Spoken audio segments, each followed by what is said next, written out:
வணக்கம் நண்பர்களே. இன்றைக்கு அமைதியான வாழ்க்கை இந்த கனவு நிறைய பேர்ட்ட இருக்கு. ஒரு அமைதியான மகிழ்ச்சியான வாழ்க்கை. ஓய்வு பெறக்கூடியவங்க இதுக்கு மேல பீஸ்ஃபுல்லா இருக்கணும்னு நினைக்கிறேன் சார் என்று சொல்லுவாங்க. இதுக்கு மேல ஒரு அமைதியான வாழ்க்கை. ரொம்ப ஆச்சரியம் என்னன்னா, ஒரு 40 வயசானவங்க கார்பரேட் துறையில் பணிபுரிகிறவங்க, சார் ஒரு 5 வருஷம் சார், அதுக்கப்புறம் எங்கேயாவது பீஸ்ஃபுல்லாக செட்டில் ஆக வேண்டியதா என்று சொல்லுவாங்க. எல்லாருக்குமே இந்த கனவு இருந்துகிட்டே இருக்கு, அமைதியாக அப்படியே செட்டில் ஆயிடு. இதை கேட்டுட்டு இருக்க உங்களுக்கும் பலருக்கு இந்த கனவு இருக்குன்னு நினைக்கிறேன். எங்கேயாவது ஒரு அமைதியான இடத்துல அப்படியே செட்டில் ஆயிடும். அமைதியான வாழ்க்கை.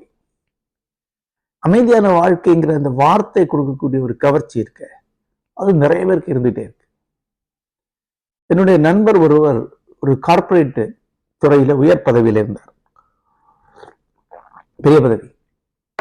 அவருக்கு தொடர்ந்து தூக்கமின்மை பிரச்சனை இருக்கு. அப்ப பல பயிற்சிகளை எல்லாம் எடுத்துக்கிட்டார். அப்போ நம்ம பயிற்சி கொடுக்கக்கூடிய நண்பர் ஒருவர் சொன்ன ஒரு யோசனை, ஒரு குறிப்பிட்ட வகையான ஓவியத்தை படுக்கறையில் வைக்க சொல்றார். அது ஒரு அற்புதமான ஒரு பெரிய லேண்ட்ஸ்கேப். பச்சை புல்வெளி, தொலை தூரத்துல மலை, ஓடை, ஒரு சின்ன ஆறு, குளம், பூக்கள், அதுல ஒரு சின்ன வீடு, குடிசை மாதிரியான வீடு. அந்த மாதிரியான ஒரு பெயிண்டிங் நீங்க வீட்டுல வச்சுக்க. தூங்கும்போது கடைசியா அதை நிறைய நேரம் பார்த்துட்டே இருங்க, அப்படியே தூங்கிடுங்க. வேலையை முடிச்ச பிறகு 10 நிமிஷம் அந்த படத்தை பார்க்கணும் நீங்க. அப்படி உண்மையிலே தூக்க பிரச்சனை சரியாயிடுச்சு. அவருடைய பிரச்சனை என்னன்னா, கடுமையான வேலை சுமை, பதற்றம், நாள் முழுக்க நீடிக்கக்கூடிய பலவிதமான டென்ஷன்ஸ், இது எல்லாமே இரவுல அவர் பார்க்குற இந்த படத்தால சரி செய்யப்பட்டது. இந்த படம் அதை அப்படியே அடங்க வச்சது. இந்த படம் அந்த ட்ரீமி, அந்த அமைதியான வாழ்க்கையை கொடுக்கிறது. இந்த அமைதியான வாழ்க்கைக்கு பாஸ்டரல் லைஃப் அப்படின்னு வெள்ளக்காரன் ஒரு பேர் வச்சிருக்கான். பாஸ்டரல் லைஃப் நான் எப்படி என்னமா இருக்கும்னு நான் நிறைய கற்பனை பண்ணியிருக்கேன். ஏன்னா அது நிறைய படங்கள்ல வரக்கூடியது, ஓவியங்கள்ல.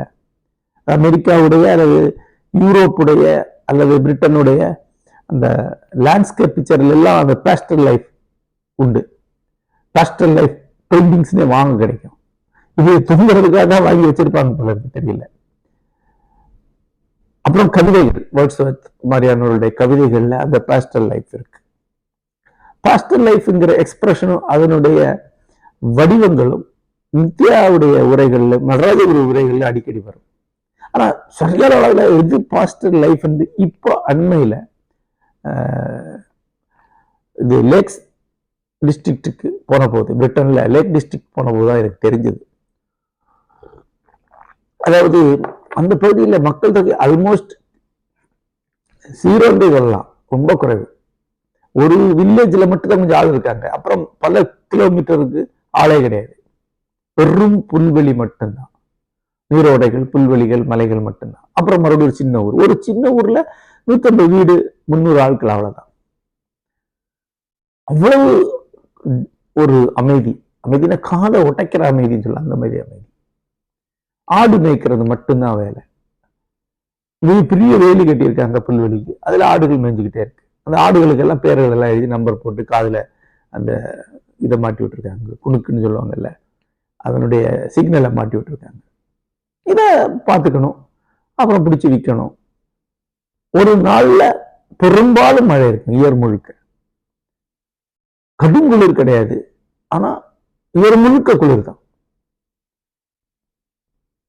மழை, குளிர், ஈரம், அதே சமயத்தில் அவ்வப்போது பளிச்சுங்கிற வெயில், பச்சை பச்சை பசேல்ங்கிற சூழல். இதுல ஒரு வாழ்க்கை தான் அந்த பாஸ்டல் லைஃப். அப்படி வாழ்றாங்க, பார்த்தேன்.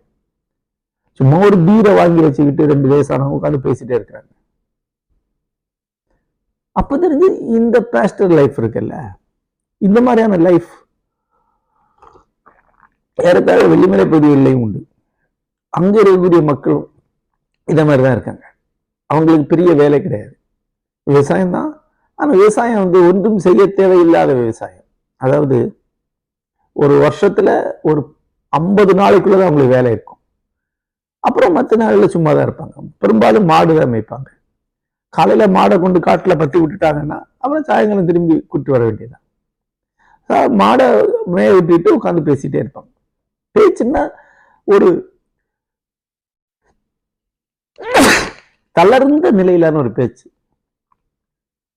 அதாவது என்ன பண்றது, என்ன ஏது, இப்படியே பேசிட்டு இருக்கிறது. ஒரு அனிமேட்டடான ஆக்டிவான பேச்சு கிடையாது. அவ்வளவு பேசுறது அவங்களுக்கு சப்ஜெக்ட் கிடையாது. அவங்களுக்கு தொலைக்காட்சி பார்க்குற வழக்கம் கிடையாது. சினிமா சுத்தமா தெரியாது. பேசுறது அந்த கிராமத்துக்குள்ள இருக்கக்கூடிய விஷயங்களை பற்றி மட்டும்தான். அப்ப ஒரே விஷயத்த திருப்பி திருப்பி திருப்பி பேசுவாங்க. டீ கடையில உட்கார்ந்து பேசுவாங்க. பேச்சுதான் அவங்களுடைய ஒரே இன்பம் என்பது. அமைதியா உட்கார்ந்து பேசிட்டே இருப்பாங்க. இவ்வளவு விலாவரியா இதை பேசுறாங்க அப்படிங்கிறது ரொம்ப அதிர்ச்சியா இருக்கும். உதாரணமா நான் ஒரு டீ கடையில உட்காந்துருந்தேன். அந்த டீ கடையில ஏற்கனவே 2 பேர் இருக்காங்க. டீ கடைக்குள்ளேயே விறகு போட்டு தீ மூட்டி குளிர் காஞ்சிட்டு பேசிட்டு இருக்காங்க. அப்போ ஒருத்தர் சொல்றாரு, மழை வரும்போது போல தெரிஞ்சுது, ஆகவே நான் வந்து என்னுடைய வயலுடைய ஓடையை திறந்து விட்டுட்டேன். மழை வந்தா தண்ணி தேங்காது. இதுதான் அவர் சொல்றாரு. இவ்வளவுதான். ஆனா இதை அவர் சொல்லி முடிக்கிறதுக்கு 45-50 நிமிஷம் ஆகுது. விரிவா சொல்றாரு. இன்னொருத்தர் விரிவா கேட்டுட்டு இருக்காரு.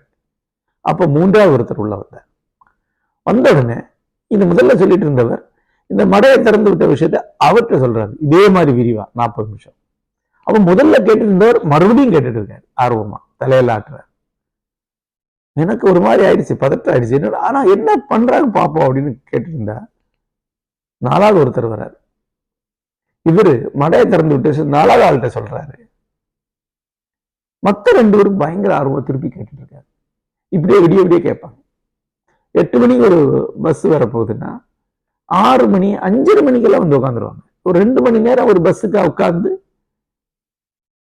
அப்புறம் போறது வழக்கம். பஸ் டைம் எல்லாம் தெரிஞ்சு வச்சுக்கிறது கிடையாது. எப்ப முடியுமோ அப்ப பஸ் வந்த இடத்துல வந்துடுது. அங்க உட்காந்து இதுல போட்டுட்டு அப்படி பேசிட்டே இருப்போம். அல்ல சும்மா அப்படி வேடிக்கை பார்த்துட்டே இருப்பாங்க. சும்மா பார்த்துட்டு இருக்கிறது உங்களுக்கு வழக்கம். ஒரு 2 மணி நேரம் சும்மா பார்த்துட்டு இருக்க முடியும் உங்களால. அப்ப வண்டி வரும்போது ஏறி போவாங்க. ஏறி போறது என்னன்னா அந்த பக்கம் தாமரைக்கரைக்கு தான். ஒரு 5 கிலோமீட்டர் தள்ளி. அங்க சிட்டி என்பது தாமரைக்கரை தான். 2 டீ கடை கொண்டு தாமரைக்கரை தான் அவங்களுடைய நகரம். லடாக்ல அந்த மாதிரி பார்த்திருக்கேன். காலையிலிருந்து சாயங்காலம் வரைக்கும் வீட்டு திண்ணையில உட்காந்து கண் முன்னால விரிஞ்சு இருக்கக்கூடிய பிரம்மாண்டமான இமயமலை அடுக்குகளை பார்த்துக்கிட்டே உட்காந்துருக்காங்க. ஜஸ்ட் உட்கார்ந்துருக்காங்க. அவங்களுக்கு ஒரு வேலை கிடையாது. வருஷத்துல 3 மாசம் மட்டும்தான் அவங்களுக்கு வெயில் மழை எல்லாம். அந்த பீரியட்ல விவசாயம். அன்னைக்கே செய்ய வேண்டிய வேலையெல்லாம் செஞ்சு எல்லாத்தையும் பொருளை எடுத்து உள்ள வச்சுட்டா கொள்ளுகால முழுக்க சும்மா உட்கார்ந்துருக்காங்க. சும்மா உட்கார்ந்து இருக்கிறதுங்கிறது என்ன? பேசிட்டு இருக்கிறது. அப்படி பார்த்துட்டு இருக்கிறது. ஆனா ரொம்ப குறைவா சாப்பிடுவாங்க. இந்த வெள்ளிமலை சொன்ன அங்கேயும் ஒரு வேளை தான் உணவு சாப்பிடுறாங்க. ஒருத்தர் அங்க தொப்பையோட இருந்தாலே அது கிராமத்துல உள்ள ஆளு கிடையாது. அவரு பக்கத்து நகரத்துல இருந்து வந்திருக்காருன்னு அர்த்தம். இதுதான் பாஸ்டர் லைஃப். லடாக்ல எல்லாம் 120-130 வருஷம் சர்வசாதாரணமா வாழ்றாங்க. ஏன்னா வாழ்க்கை அப்படிதான். கடல் ஆமையுடைய வாழ்க்கை. கடல் ஆமையுடைய மெட்டபாலிசம் ரொம்ப ஸ்லோவானது. அதெல்லாம் நீண்ட காலம் வாழுது. பறவைகள் அதிக நாள் வாழாது. ஏன்னா அதனுடைய இதயம் அதிகமான துடிக்க வேண்டியிருக்கு. அதையோட பறவையுடைய இதயத்துடைய வேகம் என்பது நம்முடைய இதய வேகத்தை விட பல மடங்கு அதிகம். ஆகவே அது உயிர் வாழ முடியாது. ஆமையுடைய இதய வேகங்கிறது ரொம்ப குறைவு. அப்படி கொஞ்சம் கூலான இதயம் கொண்டவர்கள், மெதுவா துடிக்கக்கூடிய இதயம் கொண்டவர்கள் தான் பாஸ்டர் லைஃப்ல வாழ்றாங்க. இந்த மாதிரியான ஒரு அமைதியான பாஸ்டர் லைஃப் இருக்கு. அதை வாழணும் என்கிற கனவு நம்ம எல்லாருக்கும் உண்டு. எனக்கும் உண்டு. வாழ முடியுமா? அதான் முக்கியமான கேள்வி. திடீர்னு ஒரு நாளைக்கு வேலையை விட்டுட்டு பாஸ்டர் லைஃபுக்கு போற ஆட்கள் உண்டு. நிறைய பேர் எனக்கு தனிப்பட்ட முறையில் தெரியும். அப்புறம் போன பிறகு 2 விஷயம் நடக்கும். ஒண்ணு, அதுல தாக்கு பிடிக்க முடியாம அப்படியே ஒரு 2 வருஷம் போச்சு சார், ஒரே சலிப்பா இருந்தது, சரி ஏதா பண்ணுவோம் அப்படின்னு இங்க வந்துட்டேன். அப்படி திருப்பி மறுபடியும் பழைய ஜோதியில் ஐக்கியமானவங்க நிறைய பேர் உண்டு. அதான் பொதுவா நடக்கும். இன்னும் கொஞ்சம் பேர் என்ன பண்ணுவாங்கன்னா, அங்க போய் அந்த லைஃபுக்குள்ளேயே ஒரு பரபரப்பான வாழ்க்கையை உருவாக்குவாங்க. அதுக்குள்ள ஒரு இண்டஸ்ட்ரியஸான ஒரு ஒரு பண்ணையை உருவாக்க முயற்சி பண்ணுவாங்க. இரவு பகலா உழைச்சு ஒரு இயற்கை பண்ணையை ரெடி பண்ணுவாங்க.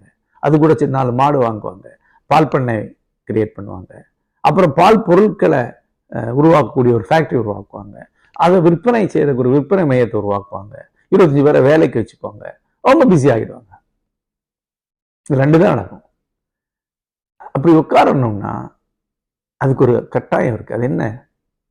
உங்களுக்கு உள்ள ஒரு மிஷின் இருக்குங்க, மனம் என்கிற மிஷின். அந்த மனம்ங்கிற மிஷின் எந்த வேகத்துல ஓடுதோ அந்த வேகத்துக்கு தான் வெளி உலகம் இருக்க முடியும். உள்ள இருக்கக்கூடிய மிஷின் பயங்கர வேகமா ஓடுது, வெளி உலகம் ரொம்ப ஸ்லோவா இருந்துச்சுன்னா நீங்க டிப்ரெஷனுக்கு தான் போவீங்க. உள்ள இருக்கிறது துந்துகிட்டே இருக்கு, நீங்க எப்படி உட்கார்ந்து இருக்க முடியும்? உள்ள இருக்க மிஷினை விட வேகத்துல வெளி உலகம் இருந்துச்சுன்னா அப்போ டிப்ரெஷனுக்கு போவீங்க. உங்களால அந்த அந்த மிஷின் வேகத்தை ஈடு கொடுக்க முடியல, கோப்ப முடியல. அப்பதான் நீங்க அடிக்கடி உணர்ந்து சோர்ந்து போறீங்க. வேலையில வரக்கூடிய டிப்ரெஷன்னா வெளி உலகின் வேகத்திற்கு உங்க அக உலகம் ஈடு கொடுக்க முடியல. அதேதான் திருப்பி அக உலகின் வேகத்துக்கு வெளி உலகம் ஈடு கொடுக்கலைன்னாலும் டிப்ரெஷன் தான் வரும். இதனால்தான் சும்மா இருக்கும்போது டிப்ரெஷன் வருது, ஒண்ணுமே பண்ணாம இருக்கிறவங்களுக்கு டிப்ரெஷன் வருது.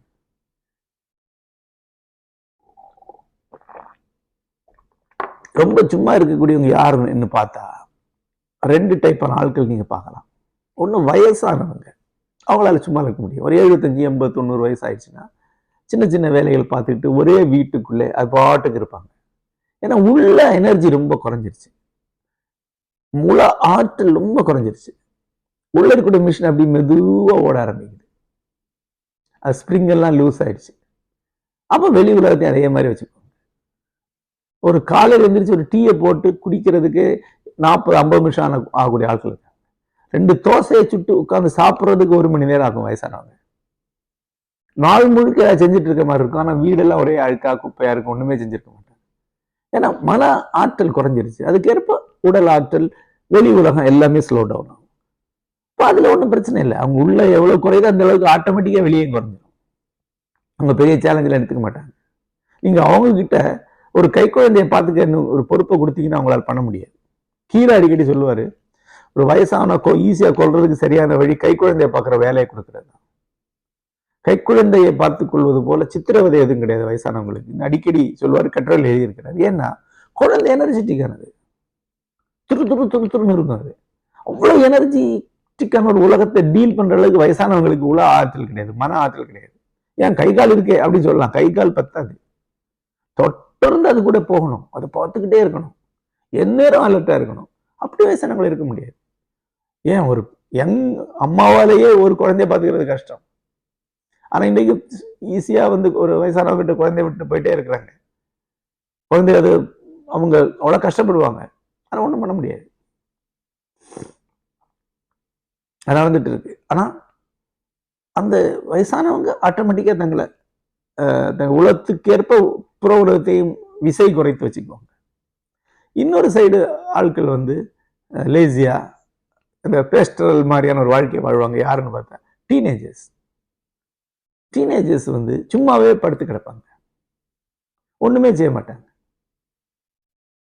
அப்போ நமக்கு வாழ்க்கையை வீணடிக்கிறானே அப்படின்னு தோணும். ஒரு மிடில் ஏஜ் அப்பாக்கள் என்ன தோணும், ஏன்டா நான் ஒரு நாளை காலைல எந்திரிச்சு 12 மணி நேரம் வேலை பார்க்குறேன், இவன் ஒரு நாளைக்கு 10 மணி நேரம் சும்மா படுத்துக்கிட்டு இருக்கான், பாட்டு கேட்டுட்டு இருக்கான், என்னடா இது அப்படின்னு தோணும்.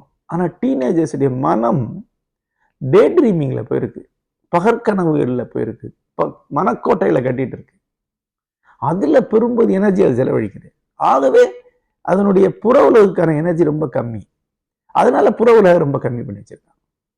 ஒரு ராத்திரி இப்படி படுத்துக்கிட்டே கிடக்கூட ஒரு பையன் அமெரிக்கா பிரசிடென்ட் ஆகிறத பத்தி கனவு பண்ணிட்டு இருப்பான், இன்டர்நேஷனல் மாடலை கல்யாணம் பண்ணிக்கிறத பத்தி கனவு பண்ணிட்டு இருப்பான், நோவ பெருசை எப்படி வாங்குறதுன்னு யோசிச்சுட்டு இருப்பான். சூப்பர் ஹிட் படத்துக்கு கதாநாயகன் ஆகிறத பத்தி கனவு பண்ணிட்டு எதையோ ஒன்று கற்பனை பண்ணிட்டு இருப்பான். காமமும் அகங்காரமும் கலந்த ஒரு உலகம் அது. அந்த உலகத்துல திளைக்கும் போது அவங்க லேசியா இருப்பாங்க. ஆனா அது ரொம்ப நாள் நீடிக்காது. ஏதோ ஒரு கட்டத்துல அவங்க அப்படியே, அது ஒரு முதிர் பருவம் தான், கூட்டுப்புழு பருவம் தான். கூட்டுப்புழு அது பாட்டு தூங்கிட்டு இருக்கும் இல்லையா, அது மாதிரி தூங்குறது. அதை பத்தி பெற்றோர் பெருசா கவலை கொள்ளக்கூடாது. இன்னும் சொல்ல போனா அதிகமா டே ட்ரீம் பண்ணக்கூடிய குழந்தை தான் எதிர்காலத்துல உண்மையான சாதனைகளை நோக்கி செல்லும். டே ட்ரீமே இல்லாம இண்டஸ்ட்ரியஸா ரொம்ப கட்டு உழைப்பிலேயே இருந்துட்டு குழந்தை வந்து ஒரு ஏஜுக்கு அப்புறம் அப்படியே செட்டில் ஆயிடும். அதுக்கு ட்ரீம் இருக்காது. தன் வாழ்க்கையில் என்ன செய்யணும்னு கனவு இருக்காது. தன் வாழ்க்கையில பெரிய பெரிய கனவுகளை வச்சிருக்க குழந்தை டே ட்ரீம் தான் பண்ணணும். நான் அப்படிதான் டே ட்ரீம் தான் பண்ணிட்டு இருந்தேன். என்னோட டே ட்ரீம்ல பெரும்பகுதியை நனவாக்கவும் என்னால முடிஞ்சது. ஆகவே அவங்களும் சும்மா இருப்பாங்க. இப்போ நான் திருப்பி பேஸ்டல் லைஃப் வரேன். அப்போ பேஸ்டல் லைஃப் நமக்கு சாத்தியம் இல்லையா? சாத்தியம்தான். அதுக்கு நம்முடைய மன அடங்கணும். சும்மா இருப்பதே சுகம் அப்படின்னு தாய்மானவர் சொன்னார். சும்மா சொல்லல, சிந்தை அடக்கி சும்மா இருப்பதே சுகம். சிந்தை முதல்ல அடங்கணும், அப்போ சும்மா இருக்கலாம். சிந்தை அடங்காம சும்மா இருக்க முடியாது. அப்போ ஒரு பேஸ்டல் லைஃப் நோக்கி போறதுக்கான படிநிலைகள் என்ன? முதல்ல உங்க உள்ள இருக்கக்கூடிய எனர்ஜிக்கு வேலை கொடுங்க. அந்த எனர்ஜியை வேஸ்ட் பண்ண ஒரு போகக்கூடிய ஒரு டிப்ரெஷன் இருக்கு. அதுக்கு பேஸ்டல் லைஃப் தீர்வு கிடையாது. உங்க உள்ள இருக்கக்கூடிய எனர்ஜி உங்க புற வாழ்க்கையை விட கூடுதல், ஆகவே உங்களுக்கு டிப்ரெஷன் வருது. உங்க உள்ள இருக்கக்கூடிய எனர்ஜியை விட அதிகமான வேலை இருக்கு, அதனால உங்களுக்கு டிப்ரெஷன் வருது. இந்த ரெண்டு டிப்ரெஷனுக்கும் பேஸ்டல் லைஃப் தீர்வு கிடையாது. மாறாக உங்க உள்ள இருக்கக்கூடிய எனர்ஜிக்கு விட கம்மியா தான் உங்க புற உலகம் இருக்குன்னா, அந்த எக்ஸ்ட்ரா எனர்ஜியை கிரியேட்டிவான விஷயத்துல செலவழிங்க. உங்ககிட்ட 10 யூனிட் ஆற்றல் இருக்கு. உங்க புற உலகம், குடும்ப வேலை எல்லாம் சேர்த்து 5 யூனிட் தான் செலவாகுது. மிச்சம் எனர்ஜி அப்படியே இருக்கு அப்படின்னா ஒரு புதிய ஹாபிக்குள்ள போங்க. இப்ப நாங்க ஆலய வகுப்புகள் நடத்துறோம். அதுக்குள்ள வந்து ஆலயங்களை தோறி போய் நோட்ஸ் எல்லாம் எடுக்கக்கூடியவங்க இருக்காங்க. அவங்க ரிலீவ் ஆயிடுறாங்க. நாங்க நடத்தக்கூடிய வகுப்புகளுக்கு வந்து தத்துவ முகாம்களுக்கெல்லாம் வந்து தத்துவம் படிச்சுக்கிட்டு தத்துவ நூல்களை படிக்கிறது, குறிப்பெடுக்கிறது, ஆய்வு அப்படி போகக்கூடியவங்க அந்த இன்னர் எனர்ஜி செலவழிக்க ஆரம்பிச்சிருக்காங்க. சைவ சித்தாந்தம், வைணவம், ஏதோ ஒண்ணுல அப்படி தன்னை சேனலைஸ் பண்ணிக்கங்க. அந்த முழு எனர்ஜியும் எஸ்ஹாஸ்ட் ஆகணும், முழு எனர்ஜியும் வெளிப்படணும். அப்போ அந்த டிப்ரெஷன் போகும், உற்சாகம் ஆயிடுவீங்க, முகமே மாறிடும். முகத்துல ஒரு தேஜஸ் வரும், ஒரு சிரிப்பு வரும், அந்த சிரிப்பு போயிடும். ரைட். உள்ள எனர்ஜியை விட அதிகமான வேலை இருக்கிறதுனால வரக்கூடிய டிப்ரெஷன் இருக்கு. 10 யூனிட் சக்தி வச்சிருக்கீங்க, 12 யூனிட் வேலை கேட்குதுன்னா என்ன பண்ணணும்? இன்னர் எனர்ஜியை கொஞ்சம் கூட்டிக்கணும். அதுக்கு ஓய்வு அல்ல, இன்னர் எனர்ஜி இருக்கு இல்லையா, அது வரக்கூடிய செயல்களில் ஈடுபடணும். இன்னர் எனர்ஜி வர்றதுக்கு உங்களுக்கு தொழில் ஒன்று இருக்கும் என்றால் அது உங்களுக்கு பிடித்தமில்லாத வேலை தான். உங்க எனர்ஜியை வந்து ஸ்கியூஸ் பண்ணி அழுத்தி தான் அதுக்கு செலவழிக்கிறீங்க. ரைட். அப்போ நீங்க என்ன பண்ணணும்? அதுல ஒரு போர்ஷனை கிரியேட்டிவா செலவழிச்சிங்கன்னா மகிழ்ச்சி வரும். அது உங்கள் சைக்காலஜிக்கு பவரை கூட்டும்.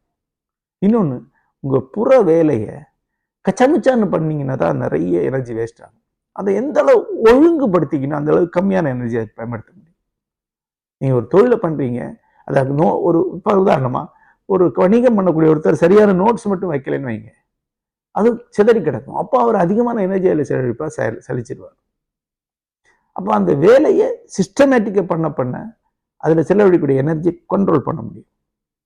உங்க உள்ள எனர்ஜியை ஹாபிஸ் வழியாக ஒவ்வொரு நாளும் கொஞ்ச நேரத்தை மனசுக்கு பிடித்தவற்றில் செலவிடுவது வழியாக நீங்க கூட்டிக் கொள்ள முடியும். இவ்வளவு எனர்ஜியை வேஸ்ட் ஆகக்கூடிய சில விஷயங்கள் இருந்து வெளியே வந்துடணும். உதாரணமா, ஒருத்தர் கடுமையான வேலை சுமை இருக்கு, செழிப்படைகிறார். அந்த செழிப்புக்கு அவர் சமூக வலைத்தளத்துக்கு போறார். அங்க போய் பிஜேபியா திமுகங்கிற சண்டைக்குள்ள மாட்டுறாரு, கச்சா முச்சா அங்க சண்டை போடுறாரு. அங்க எனர்ஜி முழுக்க செலவழிச்சிடும். அது ரிலாக்ஸேஷன் கிடையாது. அப்புறம் திருப்பி வேலைக்கு வரும்போது வேலைக்கு எனர்ஜி இருக்காது, இன்னும் டிப்ரெஷனுக்கு போவார். ஆக சமூக வலைத்தளங்களுக்கு போய் இருக்கிற உள்ள எனர்ஜியுமே, சைக்காலஜிக் எனர்ஜியை வேஸ்ட் பண்றதுங்கிறது பைத்தியார்த்தனம். அது செய்யக்கூடாது. அப்போ அந்த இப்போ அவர் ஒரு தச்சு தொழிலுக்கு செய்யறாருங்க. அதாவது ஒரு CEO இருக்காரு. அவருடைய மைண்டட் எனர்ஜியை கூட்டுறதுக்காக ஒரு நாளை 1 hour தச்சு தொழில் பண்றாருன்னா ரிலீவ் ஆயிடுவார். அப்படின்னு அமெரிக்கா போகும்போது பல வெள்ளைக்காரங்க இந்த கேரேஜ் ஒர்க்ஸ் சொல்லக்கூடிய கார் ரிப்பேர், தச்சு தொழில் மாதிரி கையால செய்யக்கூடிய தொழில்களை செய்யறதை பார்த்துருக்கேன். அதுவும் அவங்கள பயங்கரமா ரிஜுவனேட் பண்ணும். ஒரு ஆர்டிஸ்டிக் ஒர்க்கை பண்ணீங்கன்னா ஒரு கொஞ்சம் ஓவியம் ஒவ்வொரு நாளைக்கு வரைஞ்சிங்கன்னா சைக்காலஜி எனர்ஜி கூட்டிடும். டெய்லி ஓவியத்தை பார்த்து அதை பத்தி நோட்ஸ் எடுக்கிற ஒருத்தர் வந்தா கூட சைக்காலஜி எனர்ஜி கூட்டிடும். ஒரு நாளைக்கு ஒரு 2 பக்கம் தத்துவம் படிக்கிறீங்க, ஒரு 2 பக்கம் மொழிபெயர்க்கிறீங்கன்னா சைக்காலஜி எனர்ஜி கூடிடும். மன அகசக்தி கூடிடும். தொழிலை செய்ய முடியும். இப்போ அகசக்தியை கூட்டலாம், அகசக்தியை கண்ட்ரோல் பண்ணி செலவழிக்கலாம். அப்படி அந்த டிப்ரெஷனை தாண்ட முடியும். அதுக்கும் பெஸ்ட் லைஃப் வழி இல்லை. உங்களுடைய உள்ள சக்தியை விட தொழில் மேல இருந்தா தொழிலை ஒழுங்கு பண்ணிக்கலாம். அகசக்தியை வீணடிக்காம தடுக்கணும். அதை கூட்டக்கூடிய சின்ன சின்ன செயல்களில் ஈடுபடணும். இதுதான் வழி. இப்படி ஒரு காலத்துல எங்கோ ஒரு இடத்துல உங்களுடைய செயல்களில் நீங்க ஒரு நிறைவை அடைவீங்க. செஞ்சிட்டோம் போதும் என்று தோன்றும். அதுதான் சிந்தை அடங்க தொடங்குவது. புற உலகின் மேல ஒரு பற்று குறைய ஆரம்பிக்கும். சாதிக்க வேண்டுங்கிற வெறி குறையும். நம்மளை 4 பேர் மதிக்க வேண்டுங்கிற எண்ணம் குறையும். அப்போ நீங்க உளம் அடங்க ஆரம்பிக்குது. சும்மா இருக்கும் ஆரம்பிக்கலாம். இப்ப இப்படி சொல்றேன்னு, ஒரு 4 பேர் கொண்ட ஒரு பார்ட்டிக்கு நீங்க போறீங்க. அந்த பார்ட்டியில உங்களுக்கான இடம் எது? உங்களை எல்லாரும் கவனிக்கிறாங்களா, மதிக்கிறாங்களா, உங்க ஸ்பேஸ் கிரியேட் ஆகுதா அப்படி நீங்க கவனிச்சீங்கனாலே உங்களால பெஸ்ட் லைஃபுக்கு போக முடியாது. ஏன்னா அந்த இடம் உங்களுக்கு முக்கியம். அதை நீங்க அடைஞ்சுதான் ஆகணும். ஒரு 4 பேர் கொண்ட இடத்துல உங்களை மதிக்கலை, நாங்க ஹர்ட் ஆயிட்டீங்கனாலே நீங்க பெஸ்ட் லைஃபுக்கு போக முடியாது. ஒரு எளிமையான உடையோட, சாதாரணமான ஒரு உடையோட ஒரு 4 பேர் மத்தியில் உங்களால போக முடியலன்னு வைங்க, உங்களால் பெஸ்ட் லைஃப் போக முடியாது. நான் சொல்றது உங்களுக்கு புரியும் நினைக்கிறேன். பெஸ்ட் லைஃப் என்பது அதுதான். அதுக்கு போதும் என்கிற எண்ணம் வேணும். தன்னில் தான் நிறையக்கூடிய இடம் வேணும். இவ்வளவுதான். நான் பெஸ்ட் லைஃப்ல இருக்கிற பல பேர் எனக்கு தெரியும். பெரிய பதவியில் இருந்துகிட்டு பெஸ்ட் லைஃப் வந்திருப்பாங்க. ஒரு வேட்டியை சட்டையை போட்டு சாதாரணமா இருப்பாங்க. யாரோ சொல்லுவாங்க, எங்க இவர் அமெரிக்காவில் ஒரு பெரிய நிறுவனத்துல பிரசிடண்டா இருந்தார் சொல்லுவோம். அப்படியா அப்படின்னு. ஆனா அதெல்லாம் விட்டாச்சு. அவரும் பெஸ்ட் லைஃபுக்கு செட் ஆக முடியும். இப்ப சிந்தை அடங்கணும். சிந்தை அடங்கணும்னா ஈகோ, டிசையர், ஐடென்டிட்டிக்கான ஆசை, இது எல்லாமே அடங்கணும். செய்து விட்டோங்கிற நிறைவு வரணும். கனவுகளை எய்தி விட்டோங்கிற எண்ணம் அடையணும். அப்போ உங்களுக்கு பெஸ்ட் லைஃப்குள்ள போய் செட்டில் ஆக முடியும். எனக்கு பெஸ்ட் லைஃப்குள்ள செட்டில் ஆகுங்க என்ன இருக்கு. ஆனா எனக்கு இந்த வயசுல அவ்வளவு கனவுகள் இருக்கு. எழுத வேண்டிய கனவுகள், ஒருங்கிணைக்க வேண்டிய திட்டங்கள் இருக்கு. புதிய திட்டங்களை போட்டுட்டு இருக்கு. இப்ப நேற்று கூட புதிய திட்டங்கள், சில புதிய கனவுகளை பேசணும். இவ்வளவு தூரம் நம்ம செய்யும்போது இதெல்லாம் செய்ய வேண்டிய இடத்துல இருந்துக்கிட்டு நான் போய் ஒரு பெஸ்ட் லைஃப் இருக்க முடியாது. ஒரு 5 நாள், 4 நாள், 10 நாள் போய் உட்கார்ந்துட்டு வருவேன். அது ரிலாக்ஸேஷன், சும்மா ஒரு இளைப்பாறுதல். அங்கேயே வாழ முடியாது. பெஸ்ட் லைஃப்ல போய் ஒரு 10 நாள் நீங்க இருந்துட்டு வாங்க, அது ஒரு நடிப்பு தான். ஆனா அது ரொம்ப ரிலாக்ஸ் பண்ணிடும். இப்போ நான் அமெரிக்காவில் போனா ஒரு பெஸ்ட் லைஃப்ல ஒரு 5 நாள் இருக்கிறேன். பிரிட்டனுக்கு போய் இப்போ விண்டர்மியருங்கிற ஏரி கரையில ஒரு 5 நாள் சும்மா உட்காந்துட்டு வந்தேன். ரிலாக்ஸா இருந்தது. அந்த மாதிரி இருங்க. அது வேற. ஆகவே செயல் ஒன்று. அகத்தை கையாளும் வழி. சும்மா இருந்து அகத்தை கையாள முடியாது. அகம் தானாகவே சும்மா இருக்கும்போது வெளியே சும்மா இருக்கலாம். அகம் ஆக்டிவா இருக்கும்போது அதற்கேற்ப புற செயல்கள் தான் நமக்கு தேவையா இருக்கு. இதை பத்தி நீங்க யோசித்து பாருங்க. நன்றி.